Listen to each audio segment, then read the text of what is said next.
मैं मुख्यमंत्री हूँ, वो गृह मंत्री है। बरसों से युवा मोर्चे के ज़माने से साथ काम कर रहे हैं। उनका बहुत दिनों से आग्रह था कि मैं घर पे आऊँ। ड्यू था बहुत दिनों से, इसलिए आज नाश्ता करने आए और गप तो हम लगाते ही हैं। ठीक है सर, ये टाइमिंग को लेके है कि मंत्रिमंडल का चल रहा है, राज्यसभा का चुनाव भी है, उपचुनाव भी है, तो ये थोड़े से सवालों के जवाब मिल जाते तो ज़्यादा आसानी हो जाती समझने में मुलाकात। अरे हम तो रोज ही मिलते हैं, देखते नहीं? रोज कोरोना की समीक्षा होती, तो चर्चा अगर करनी है कई विषयों पे तो हम लोग वल्लभ भवन में भी करते हैं। मैं तो सुबह से लेकर देर रात तक वल्लभ भवन में रहता हूँ, बाहर निकलने के पहले अभी। लेकिन आज तो नाश्ता करना था, इसलिए आए। सर, अधिकारियों को कहना है कि भीगे हैं तो सूख जाएंगे क्या? मेरे प्रिय मित्रों,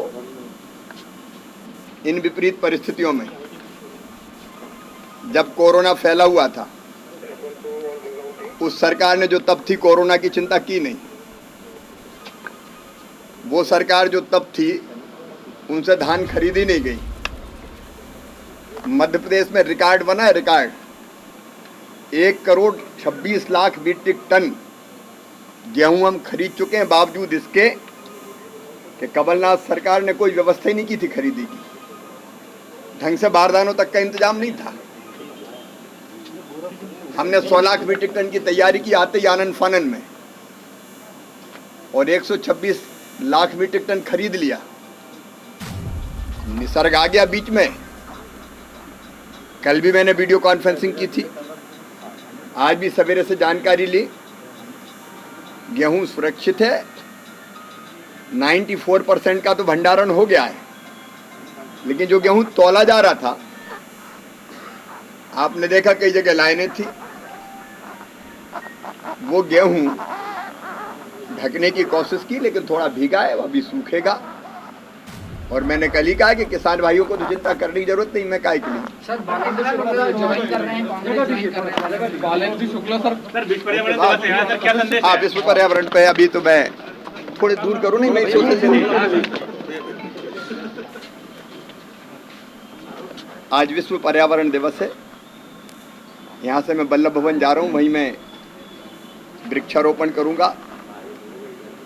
और मैं सभी प्रदेश के भाइयों और बहनों से ये निवेदन करना चाहता हूँ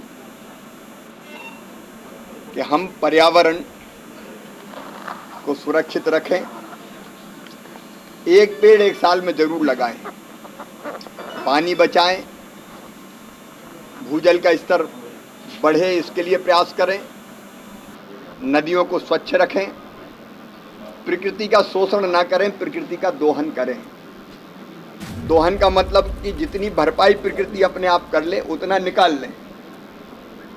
लेकिन अगर हमने ज़्यादा लालच, वो सरकारें हों चाहे समाज हो, के चक्कर में अगर अंधाधुंध शोषण प्रकृति का किया, तो फिर धरती बचेगी नहीं। क्योंकि धरती की सतह का तापमान लगातार बढ़ रहा है। 2050 तक ये 2 डिग्री सेंटीग्रेड बढ़ जाएगा। तब हम सोच सकते हैं कि आने वाली पीढ़ियों का क्या होगा। और दूसरी बात, ये धरती केवल मनुष्यों के लिए नहीं है, पेड़ पौधों के लिए, पशु पक्षियों के लिए, कीट पतंगों के लिए भी है। हमको सबकी सोचनी चाहिए, संकल्प करें कि हम पर्यावरण बचाएंगे। सर धन्यवाद।